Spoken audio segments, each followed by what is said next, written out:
Yeah.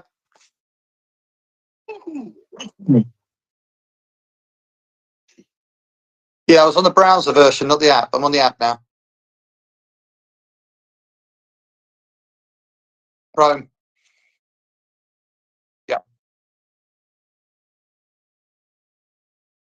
Yeah.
Wow, I was muted. Now, can you hear me? Can everyone hear me now? Yes. Yep. Oh, dear Lord, sorry. All right, so let's go with some quick introductions then. My name's Anton Paul. I'm an Albanian in London, working with startups. Normally, right after they get investment, I embed within their teams and help them hire and keep the right people. I also do some other work as a growth advisor with a few other startups and accelerators. And especially lately, I've been helping some angels and family offices with their due diligence and assessment. And now let's go on to Louise, then Mark, then Chris, please. Hi, I'm Louise, your marketing specialist, and I help businesses attract, convert, and keep customers coming back for more. So I work not with just the attraction phase, but also nurturing and conversion. And yeah, that can be any kind of digital marketing, from advertising, partnerships, SEO, kind of everything really.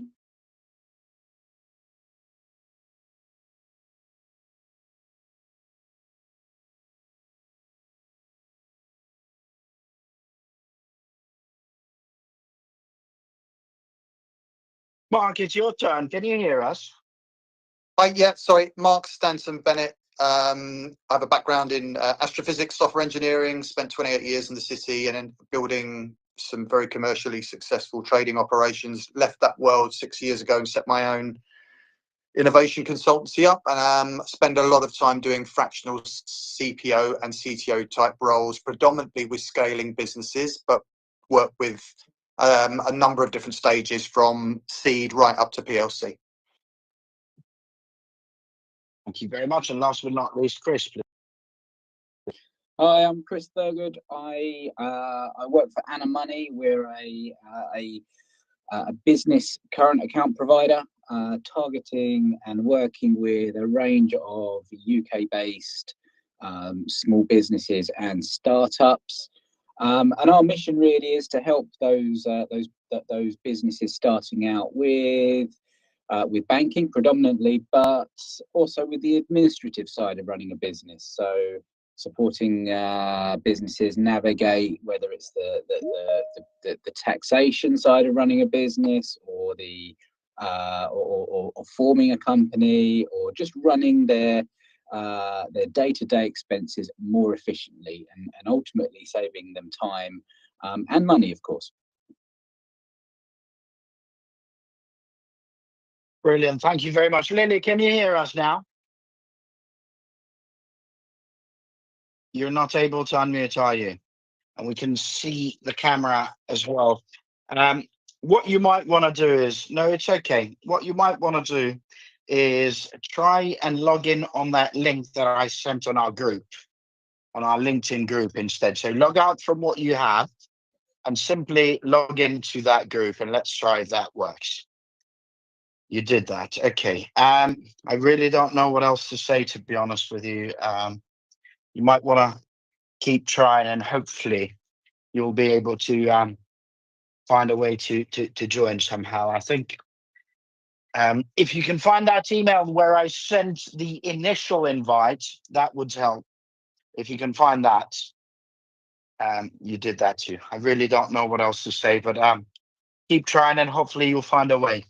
Log out from everything and then try and come back in. Sorry. Rightio. How about some do's and don'ts when it comes to early stage growth? And I'm going to start with Mark. And I've just realized that it probably would have been able or better for Mark to have joined our product and tech Q&A instead of the one on Wednesday, which is on growth. But I think it would actually be helpful for people here to hear about growth from a technical and product side, or with that kind of view. Let's start with Mark, and then we can move on to Chris and Louise after that. What is one do and one don't that is important for you when it comes to early stage growth of a startup? Mark? Yeah, I mean, I think with my sort of product hat on, the growth piece is incredibly important to any business. And I think, the biggest do's and don'ts, and I don't think there's going to be anything obvious or controversial here, is, do get your product to market as quickly as possible and test it with real customers. I think that's obvious, right? You need to understand exactly what your customers want, and whether you think what they want is what they actually want. Seen it a lot, where you've got a bunch of really, really bright people who have domain expertise in the field that they're trying to provide a solution but actually haven't gone out and spoken to real customers, and they launch and then they wonder why they're not getting any traction whatsoever, and that effectively potentially kills a business. So that's a do and a don't, I guess, in one. Thank you very much, Mark. Chris? Yeah, it's interesting. I think it's about getting the foundations right and starting out. It's very easy to focus on the things that you enjoy. Part of starting a business is exciting, and to get swept up in a lot of cases around just having your product out there and launching and speaking to customers. My biggest observation really is that businesses also have to confront the unknown, and to really understand everything. There is no value, and it can be extremely detrimental, of course, to turning a blind eye to certain things just because you don't like the idea of tax or expense management or things like that. These are things that can potentially trip up a thriving business. And I think for all business owners starting out, my do is absolutely, you have to focus on everything, whether you like it or not, and get those foundations right, because it is a horrible feeling to be tripped up 12 months to 18 months, 2 years down the line, when you think you're thriving and running efficiently, to suddenly get caught out by something that is, a very small fundamental.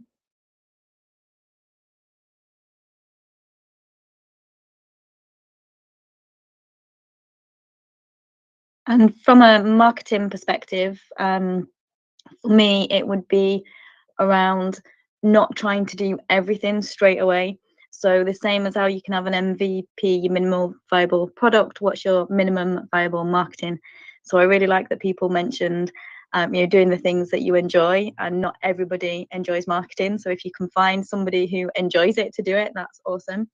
If you're doing it yourself, again, not falling into that trap of trying to do everything, but try and do one or two things really well.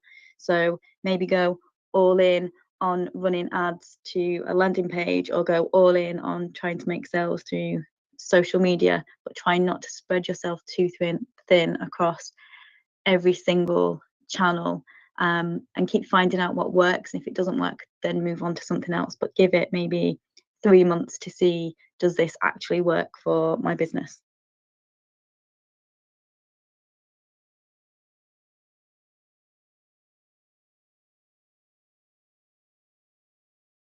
Those are some amazing do's and don'ts, and I really appreciate all three for those. Right here, quick reminder to everyone that is tuning in via the live streams. This is Startup Growth Q&A 148. Unfortunately, we can't monitor your questions there live. So if you do want to ask our amazing panel, you'd have to join us here on Microsoft Teams. It's an audio only call. And the best way to do that is either via the live streams you see there, or through our website, which is startuptoscaleup.club. You find today's session, which is Startup Growth Q&A 148. You click join. It's a quick registration that gets you a link to our to your email with the Microsoft Teams call. Through that link, then you can join us here. Once you're here, all you have to do is drop your question in the chat. We'll then give you the mic and you can ask away. Today, we're here to help founders go from zero to hero with questions on anything to do with your business growth, whether that is user, vendor, client, partner acquisition, growth hacks, go-to-market, perhaps sales, marketing, advertising, branding, and all that jazz. Really, there are no wrong questions and there's no need to be shy. It's a learning curve for us all. On the other hand, if your questions are not on growth today, please save them for the other rooms we run. On Mondays, it's talent. On Tuesdays, it's product and tech. On Wednesdays, it's growth. On Thursdays, it's fundraising. Second Friday of each month, it's UK startup law. And third Friday of each month, it's UK startup finances. They're all from 12 to 1 p.m. UK time, and you can RSVP to any of them via our site, startuptoscaleup.club. Simply click join under your preferred Q&A, and you'll be able to register. On the other hand, when you're there, you might also want to actually join our WhatsApp community. We've got some nice groups of founders, investors, and operators that you can go to. Now, let's move on to our first question. I've put that in the chat for the team here to read it, but I'll read it out loud for those of you that are on the live streams. This is from a prop tech for commercial real estate management. They're based in Liverpool, and they're preparing for Series A. The trouble they have is that property managers seem hesitant to invest in new technology. So the question is, I'll read that in full. Our commercial real estate management platform struggles to gain traction because property managers are hesitant to invest in unfamiliar tools. What GTM, go-to-market that is, strategies such as outcome-based pricing or partnerships with real estate associations and performance guarantees tied to key metrics could build trust and drive adoption in this conservative industry. Maybe we can start with Chris, then we'll go on to Louise, and then we'll go on to Mark from a product view on how to go about it. Chris? Thanks. Yeah, it's a very interesting question and a lot of detail there, which is useful. I think the immediate thing that struck me was just around transparency and how do you open up, particularly when you're as you say, you're bringing trying to bring an investor on a journey with you. And I think there is the definite advantages to firstly just spending time making sure that you've got an articulate pitch presentation and things that actually help communicate the message more than just through verbal means. The other piece around this as well, of course, is that commercially there is obviously some sensitivity here, and I would look at perhaps exploring whether they're on a temporary basis or something that's a little bit more short term. But how do you look at things like revenue share? and giving them some skin in the game, so to speak, so that there's potentially a little bit less risk from the client side, but motivates them as well to understand and to grow this in an environment which represents a slightly diluted level of risk for them. So that would probably be where I would start out. I think in terms of the intricacies, again, it's very important to have a solid support network and bring some credibility to the conversation as well. So I don't know enough at this stage to know whether or not there are any recognitions that you can try and achieve, or other partnerships that you can bring into the conversation that may not necessarily have a direct responsibility in terms of the serviceability, but it adds that third party layer. Indeed, thank you very much, Chris. Go on, sorry. No, that's thank you. Thank you, Chris. Louise? Yeah, so I think this is really interesting because a lot of people are hesitant to invest in new technology, and there's not just the price element of how much it's going to cost, but it's the whole time and effort of learning a new system as well and getting to grips with it. So looking at the question of why are they hesitant to invest in unfamiliar tools? How can we make people more familiar with the tool? So I'd be looking at running things like demos and free trials, and maybe this is small demo days, like inviting people, whether that's online or in person, to play with the software, to see what it does, to in your marketing be doing more screenshots and videos showing people how much easier it is or how much more beneficial it is than the software they're already using. So assuming that people are already using one, then talking about how to make the transition easy as well, because if you've already got one system set up, then you really want a painless, seamless transition to your new system. And then I would be thinking about what maybe educational tools you might need to get people to increase the adoption. So as well, if you've got a team that's going to be using this software, how would you roll out the training? How would you bring everybody up to speed? How would you deal with that hesitancy within a team to take up new technology? So I've worked on new CRM systems where we've had a train the trainer mentality, and the team got one-on-one training from a peer to really show them how to use the software in a day-to-day basis and environment, and we were available for answering all the questions and looking at how we would bespoke the system to their needs as well. So I think that's the other thing when you buy a new technology. Does it do everything that I need it to do? Does it do everything that I want it to do? Does it already do everything that my current system is doing? So I think it would be really good to brainstorm out some of the objections that people have, that it might seem this hesitancy to invest in unfamiliar tools, but what does that actually look like? What are their real pain points? And then you can start to address that in all of your conversations. So that would be my advice from a more marketing perspective.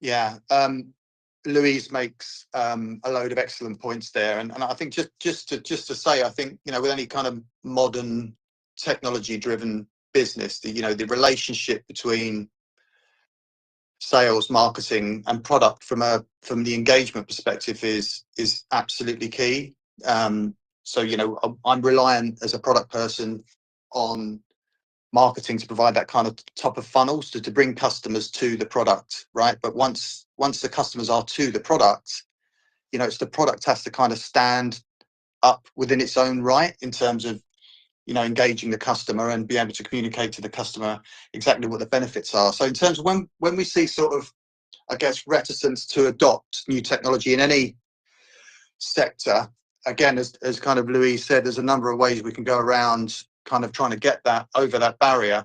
And I think free trials and demo days and engaging the customer on that basis is a really good way. What you're trying to do actually is kind of understand, like the problem that you're solving. So you need to be able to kind of understand and communicate the problem that you're looking to solve for that customer, because actually it may not be a reticent to adapt new technology, right? It's just that's how it's being communicated, and actually it's because they don't understand what problem you're solving or what your offer is, right? And so that needs to be really, really clear. And then the second, I guess the other thing is that, when you get to the point that you can take that customer on that journey, you're trying to make sure that you're communicating how you solve that problem for them, and your product itself needs to kind of take that customer on that kind of journey to what we call the aha moment, which is when the customer realizes themselves what the value proposition is, what problem this solves for them, and how you're delivering that value. And so it's the strongest signal you can possibly give your customer, is when they realize themselves what the value of this product is to them. And so it's about kind of getting people into that process, so you can get the product, however you're going to do that, to demonstrate kind of that value to that customer. And often you'll find that the reticence that you get from customers in terms of actually adoption will kind of melt away, because if you get them through that aha moment, they become what we call engaged. They understand what the product's for, they understand the value, they want to use it because you're demonstrating the value to them. There's a myriad of ways that you can do this, and it's kind of very pertinent to the type of technology and the sector that you're selling to. But I think again, to Louise's points, I think sort of technology trials and driving in-person engagement events, demo days, I think these are a really good way to educate your customers on what problem you're actually solving, and to get feedback as well, by the way, right? To get feedback from your customers, trying to get under what that reticence is, to try and identify the problem, so that you can make sure that whatever you're providing is solving that problem for your customer. Indeed, thank you very much. That is very useful. Thank you very much, all three of you. Lily, I wish I had a drum roll now. Are you able to talk? I am. I'm so sorry about that. No, that's okay. It's not your fault, but I'm guessing saved by mobile then. Exactly, saved by Indeed. mobile. That was the one thing that I hadn't actually thought of. So thanks for suggesting. Go for it. Introduce yourself, please. Hello. Sorry for the late introduction, but I'm Lily Garrett. I have been the first marketing hire at multiple early stage startups. So my bread and butter is definitely getting companies from 0 to 1. However, I've also gone into companies to prepare their marketing function for scaling and for acquisitions. So I kind of have seen this through line of what it takes, and that golden thread that runs through the companies that make it and the companies that hit those wider business objectives and those big milestones, and the companies that don't. So yeah, I'm a consultant now, specializing in early stage startups and helping them build the foundations for a repeatable growth engine. That's a bit about me. Thank you very much, Lily. And if you don't mind, probably a good idea to drop your LinkedIn URL in the chat, just in case anybody now or when they listen to the recording might want to reach out. Once you do that, and before we go on to our second question, a quick reminder: this is Startup Growth Q&A 148. We are going to be here for the next 29 minutes only, trying to help founders with whatever questions you may have on growing your business to the next stage. Basically, hopefully, helping you go from 0 to hero. You see, over 90% of startups fail, and the top 3 reasons for that are 1, market fit, 2, running out of money, and 3, not having the right people. But guess what? When it comes down to it, it's all about you being able to sell to enough people or businesses or organizations of other natures enough of your product or service. It's as simple as that. So today's questions can be on anything to do with your business growth, whether that's user, vendor, partner, client acquisition, go-to-market, growth hacks, sales, marketing, advertising, or branding, and all that jazz. There are literally no wrong questions, and there's no need to be shy. We are, like I said, only here for the next 28 minutes now, so I wouldn't leave it for last minute if I were you. And for those of you that are on the live streams, I can see my other phone pinging. I'm sorry, but we are unable to monitor any of your questions on the live streams, whether that's LinkedIn, YouTube, Facebook, or Instagram. Therefore, if you do want to ask our amazing panelists, you'd have to jump onto our Microsoft Teams audio only call. Quickest way to do that is to either click on the links that there should be on most, if not all, of those live streams. But if that's not working, simply go to our site, startup2scaleup.club. Look for today's session, which is Startup Growth Q&A 148. Click join. A quick registration gets you a link to your email, and through that link, you can then join us here when you're here. And for those of you that are here already, simply drop your question in the chat. We'll then give you the mic and you can ask our team. Now, if your questions today are not on growth, save them for the other events we run. Monday's styling, Tuesday's product and tech, Wednesday's growth, Thursday's fundraising. The second Friday of each month, it's UK Startup Law, and third Friday of each month, it's UK Startup Finances. They're all from 12 to 1 p.m. UK time, and you can register to any of them, any future sessions, that is, via our site, startup2scaleup.club. And actually, when you're there, you may want to join our WhatsApp community. We've got groups of founders, investors, and operators that you can join there. Now, without further ado, we'll go on to our second question. This is, and I'll read it out loud, and those of you that are here, you can read it in the comments too here on Microsoft Teams, but I'll read it out loud for the live streams. This is a seed stage, one of 4 co-founders of a SaaS for workforce scheduling in retail near Birmingham. And she goes on to ask, our workforce scheduling SaaS for retail faces reluctance from managers to start trials. How can we generate FOMO through tactics like exclusive early access to advanced analytics tools, testimonials from high-performing beta users, and time-limited pilot slots tied to seasonal retail demand? Also, how can real-time metrics showcasing cost savings for current adopters drive urgency amongst decision makers? A bit similar to the previous question, but with a different edge on this. So maybe we can actually start with the ladies. We'll start with Louise, then Lily, then we'll go on to Mark, and last but not least, Chris. Let's try and keep it about a minute each, so we can take a few questions after this. Louise? Yeah, great. It is a little bit similar to the last one. Again, looking at what is the real barrier here, because if the reluctance is to start a trial, I would be assuming that's things like how much effort it takes, and it's not necessarily the cost. So the cost benefit of the system isn't what's going to drive the urgency, unless the businesses that you are working with have got a budget issue or they've been given a directive to cut costs. So it might be that what you're trying to sell on doesn't address the real problem.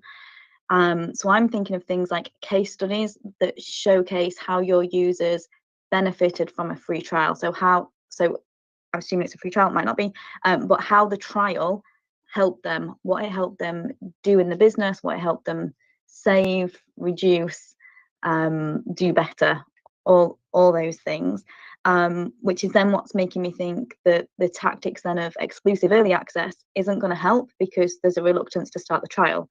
So advanced analytical tools aren't going to help if the reluctance is to start a trial. So it's really looking at what are those objectives at the trial phase, rather than trying to sell the additional features. And so tying into seasonal retail demand, I'm going to make an assumption that the best time to do a trial is going to be in the quieter periods, because then there's less disruption to the business. So I would probably be thinking that's one of the biggest barriers to starting a trial, is going to be that potential disruption. So it's, again, we're back to showing how easy, smooth, seamless this transition to something new can be. And so then looking at what are the urgency drivers, what are they? If it's not cost, what are they? And throwing the question back out to you.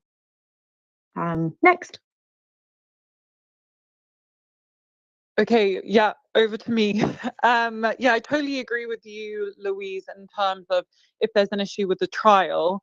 then the rest of it's going to be even more difficult. So trying to address that first and uncover those objectives. I think that a good way to also do this is to potentially have some kind of community set up so that you're getting a really good feedback loop from your potential customers.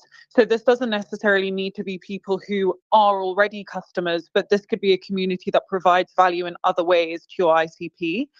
And just even if it's a really small group of like 10 people, or if it's something more serious, like, you know, a circle community with lots of channels and stuff. But I think having something where you can constantly pull on your ICPs for insights, for information, to help you uncover real pain points. I think that the issue here sounds like it might be foundational.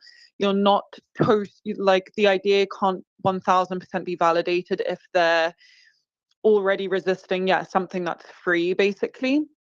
So I think that really trying to go back to the basic of your ICP, make sure that the way that you're positioning and messaging your product is actually resonating. And I think a good way to do that could potentially be either tapping into existing communities, going to in-person events, like getting back to the basics and having face-to-face conversations with who you think your ICP is, and digging into that a little bit more. Okay, I'll hand this over to the next. Yeah, hi. Again, I kind of agree both with Lise and Lily here. I mean, if you're struggling even to get people to run a trial, then I mean, I think that potentially, and it's a difficult one because potentially there's a cultural issue with the customer themselves. It may be nothing to do with your product. That's the first thing to say, right? So you could spend hours and hours and hours trying to work out what your strategy is to get that customer on board, and actually it may be that customer is just not your sort of customer or the right sort of customer for your solution, right? Because there may be stuff going on behind the scenes, and I think the only way you're going to surface that is trying to have those types of conversations with the customer, try and find out what's really going on. That said, I think the strongest sort of engagement mechanism that I've seen is very much the social proof element in these types of situations. So someone touched on case studies, but having testimonials from previous clients, specifically from the similar types of customers, i.e. size and industry. So there's a bit of FOMO going on there as well, and having those kind of key metrics that will resonate with them. Often, fundamentally businesses are there to make money, right? So if you can demonstrate that by adopting your piece of technology, your software, your service, that you're going to deliver value to the business, i.e. you're going to make people's lives easier, and you're going to help them become potentially more efficient, and that's going to help the kind of commercial objectives for the business. That's always a good one. So having some really standout key metrics that you can quote from other use cases is a good one. I did something on the most boring of topics, although it's probably the most interesting of topics to me, which is kind of data strategy. And data strategy doesn't land very well with businesses. You talk about data strategy, people go to sleep, right? But it's a very important part, potentially of any business is kind of, looking at the data and seeing what value you can extract from it. And I'm rambling, so I'm going to go quick now. But effectively, it's sort of like what we did was we looked at, what was the value of adopting that to businesses. And what we found was that businesses that adopted a data strategy were more profitable, right? Could scale faster, and when we put those metrics to new customers, it was a much more easier conversation. I'll leave it there. Thanks. I think just from my perspective, we run and work with a number of small businesses that aren't in identical situations but have a similar challenge. And I think when you're talking sometimes about embedding new technology in existing organizations, there is often a bit of a fear of the unknown. They may have their own preconceived ideas as to what you're actually delivering.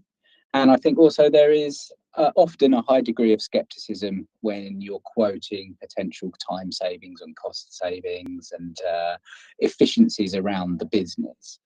Often our guidance is to get focused and spend time with that organization, understanding the specifics and some of the nuances that might be unique to that particular organization. It felt like, just from the question, and I forgive me if I'm wrong, but maybe you know, you're taking too much of a holistic approach here, and maybe there is an argument to say that this feels like a bit of a lift and drop technology and has applications across a variety of contexts. And I think from the small business owner's viewpoint, that sometimes doesn't land. You know, I think there is more of a requirement to build trust very early on, and show that you can shape the proposition around their specific needs, like I say. I think once you've established that, you come across with a very authentic proposition and something that the client feels is unique to them, and you have a high degree of understanding as to their process. So when they do encounter questions or you know, potentially problems, or they need to evolve the service as in line with their growth agenda, that you're on hand. You've got a grounded knowledge in what their roadmap looks like for delivery, and you can adapt accordingly. That, I think, creates that really ingrained partnership and trust with the client. And I think by virtue, you do pick up the FOMO scenario as you described, you know, and I think people will go to some of the more independent you know, rating platforms, Trustpilot being the obvious example, and write very detailed and specific feedback. And I think from there, and similar platforms, you then start to evolve the proposition and become known for something that is not just a fantastic proposition, but also as an organization that can adapt and can learn and can tailor their product accordingly. Thanks. Thank you very much, Chris. Now, and the others obviously too. I think Mark might have heard me mention this before, since he's joined previous sessions, but there's something I call NWIDS. N stands for needs. So you're going to think, what is the need that you're fulfilling? What is the problem that you're solving, or the pain that you're alleviating from that person, from that organization? W stands for want. You've got to think, who exactly is going to want this? Be extremely niche about both this and also the pain. I stands for innovation. What is the innovation that you're bringing to the fore? Why on earth should I bring your system into another 15,000 apps that I've never seen, probably, since I've downloaded them? D stands for disruption. You've got to think, who are you disrupting out there? Who are the current players, and how are you going to steal clients from them? S, which stands for scalability, and it's probably just as important as the need, is how do you plan to scale it? What do you have, and what is it you need to scale this? So basically, it comes down to what is your USP? You know, the panels here have talked quite a bit on that, so I'm not going to go into too much detail, but you really got to find a way to stand out from the others. You can't, and unfortunately, I see this day in, day out. Most founders do not do any research before they start building whatever they're working on. One thing that I've found, both with my startups, but also working with other startups, that seems to somehow work and help, is by going out to these potential clients before you've even built it. But let's say now you have, so you can't really go back, but actually you go and reach out to them and you say, look, Louise, I'm working on this and I'd love to pick your brains over a 20 minutes chat. Obviously, not everybody that you'll ask will say yes, but if you reach out to 200-300 people on LinkedIn, eventually a few of them are going to say yes, and try and personalize it. And then ask them, this is what I'm working on. What are your pains on this matter? And once you've spoken to a few of these people, guess what? You can actually go back to them and say, hi, Louise, remember we spoke a few weeks or months ago about this? We've actually built it with you in mind. I'd love you to give it a try. Guess what? It's not a sales call or a cold call anymore. And that person will be much more open to pick whatever system you've got and work with it. And in terms of FOMO itself, it was mentioned here that to go, I think I might be wrong, but I think somebody here mentioned that you may want to go out of season, out of peak seasons to do that, because then they have more time. And that is a very valid school of thought. But on the other hand, if you want to create FOMO, you can also say when the SHIT is about to hit the fan and they're panicking, and you say, look, I've got this to solve your problems. But to do that, you actually need to have a good enough product. And it strikes me that you haven't done enough research for you to know that. Right, we've only got 12 minutes to go. If you've got any questions, I think now it's the time to drop them in the chat. For those of you that are on the live streams, we can't monitor your questions, whether you're on LinkedIn, YouTube, Facebook, or Instagram, but we are helping people grow their business here on Microsoft Teams. And I have got 4 brilliant panelists that have put their time aside to come and help you for free. So go onto our website, startuptoscaleup.club, find today's session, which is Startup Growth Q&A 148. Click join. It's a quick registration. That gets you a link to your email, and you can join us through that link. Then when you're here, simply drop your question in the chat. We'll now go on to a third question. This is a SaaS for legal compliance in small businesses. They're a university spin from a Scottish university, currently at seed stage. And she goes on to explain that the situation basically is that they lack connections to broader commercial networks, i.e., they don't know enough people in the commercial world. So then our question is, our legal compliance SaaS spin out has limited connections to commercial and industrial networks, making it difficult to scale.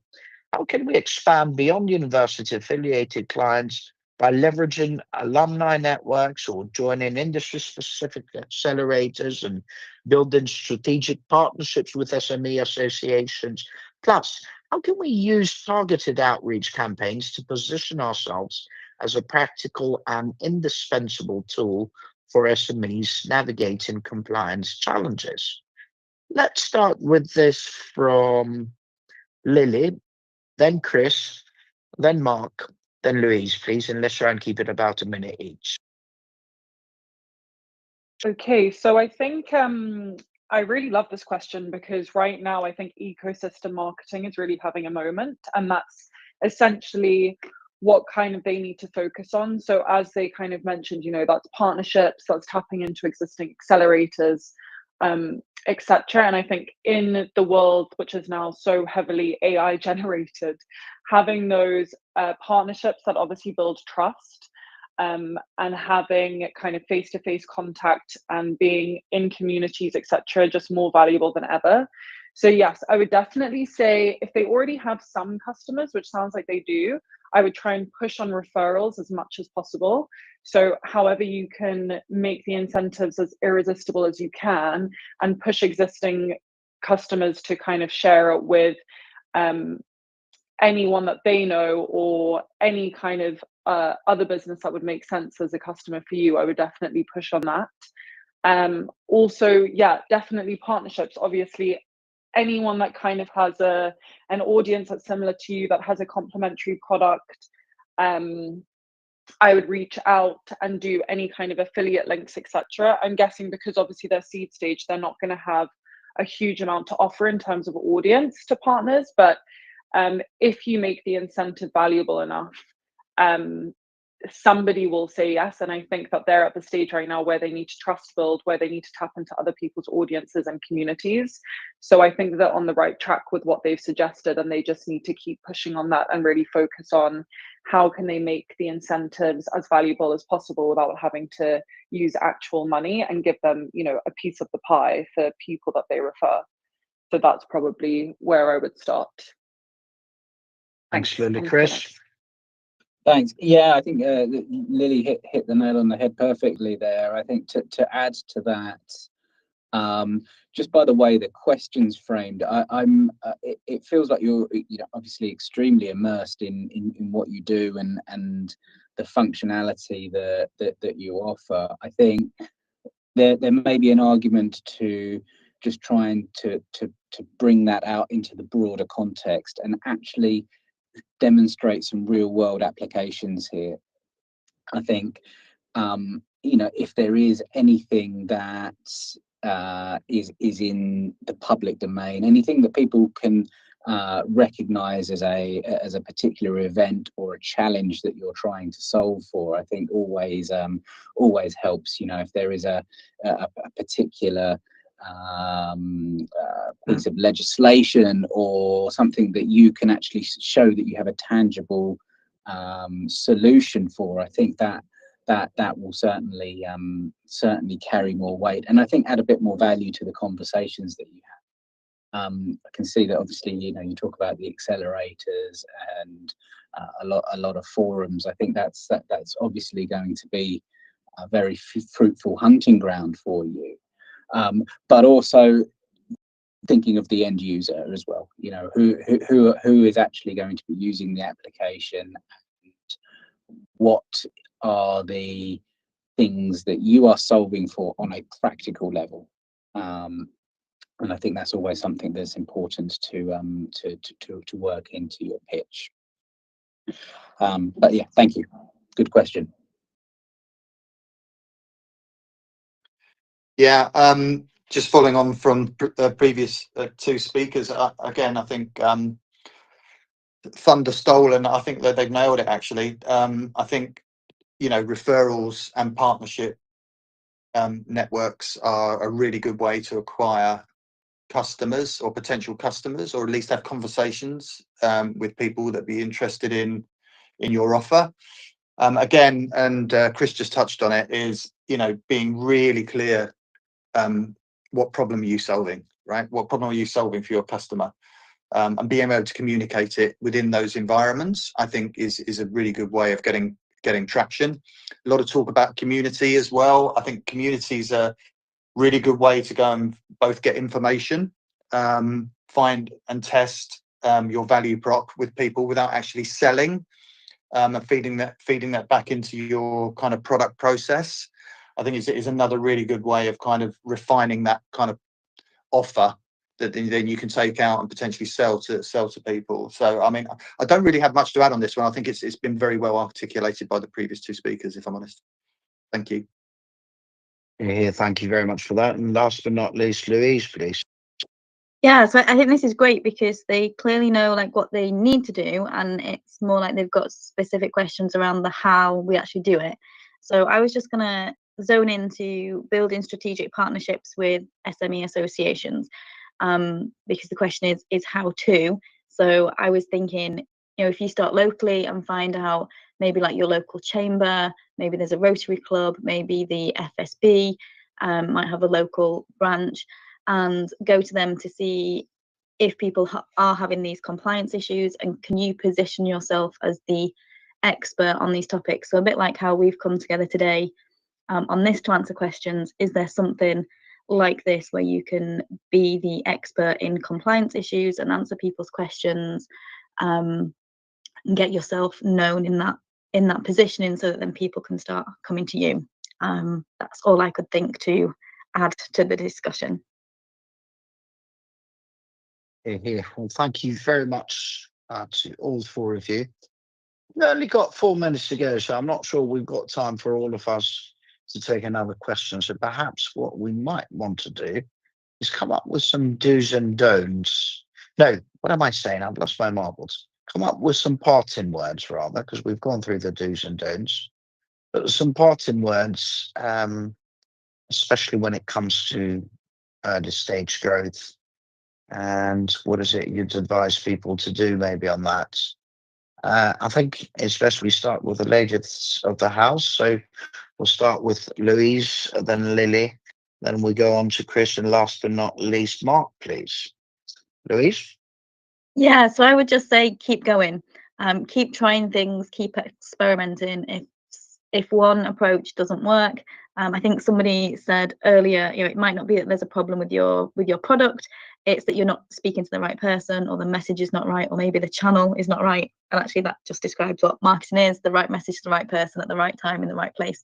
So just keep going, keep mixing things up, keep changing things, but don't give up. Thank you very much, Lily. Okay, so yeah, I mean, I definitely concur with Louise. Something that I just say to startups constantly is like, revisit your foundations. So whether that's like your positioning, your homepage messaging, your ICP, like at those early stages, you're really trying to figure out what's going to work. And I think going back to your core foundation is so important. Keep iterating, keep elevating, because that's really, yeah, your direction. And I think just to add on to that, also prioritization is like your best friend. As a startup founder, you could be doing, especially in marketing, there's literally a million different things that you could be doing at once, and just keeping your priorities straight and really focusing and not trying to do everything at once. Just do one thing really well at a time. Thank you. Thank you very much. Chris, please. Yeah, I think I'll end with where I started, which is make sure you get the foundations right, that you don't neglect the administrative side of running a business, and you take the time in the early stages to build your knowledge, understand the economics of your business proposition, and make sure that you are heading in the right direction, and that you are launching a product that isn't going to cause you issues further down the line, that you have something that you are confident in your margins, that is also, well tested and is market ready, and is something that you have 100% confidence in. Thanks. Thank you very much, Chris. And last but not least, Mark, please.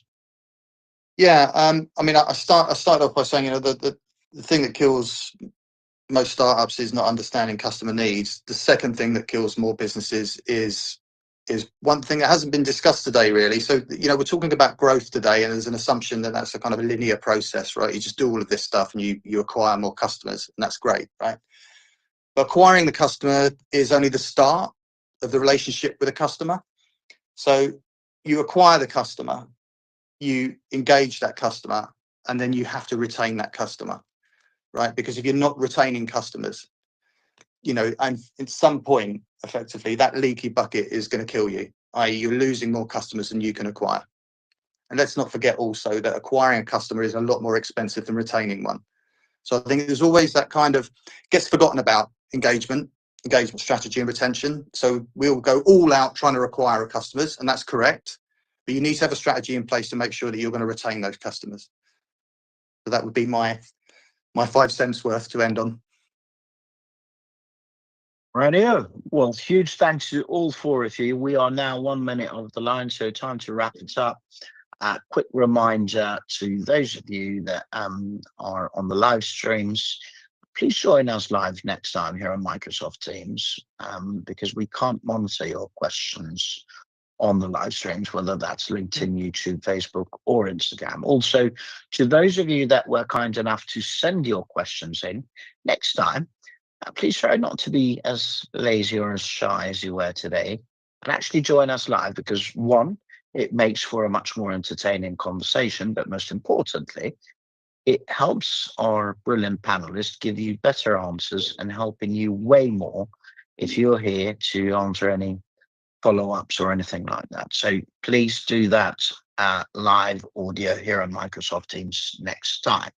Now, we run 6 regular events. Mondays it's talent, Tuesdays product and tech, Wednesdays it's growth, Thursdays it's fundraising, second Friday of each month it's UK startup law, and third Friday of each month it's UK startup finances. All from 12 to 1 p.m. UK time, and you can register or RSVP to any future session via our website, startup2scaleup.club. When you're there, you may also want to join our WhatsApp community. We've got some groups of founders, investors, and operators. And we also have our Startup of the Month campaign, where each month we feature at the beginning of our events. We tend to do about 16 to 19 events per month. And each month we pick one startup to feature at the beginning of the session so that our community gets a feel for a certain startup and they gain exposure, really. Nothing more sinister or more idealistic to it. I guess as far as my part and words are concerned, just remember, the startup journey can be both exciting but also quite challenging. So try to have some fun in the meantime and be kind to yourself and everyone else for that matter. Otherwise, have a great afternoon. Hopefully we'll see you tomorrow for Startup Fundraising Q&A. We have some amazing investors joining us on the panel. And, we've had 280,000 people join us, but we've changed platforms a few times lately. And obviously none of that would have happened without people like our panelists here. So please feel free to show them some love. But on the other hand, we'd also appreciate it if you share the news, because the more the merrier. So thanks again, and God bless you all. Bye-bye for now.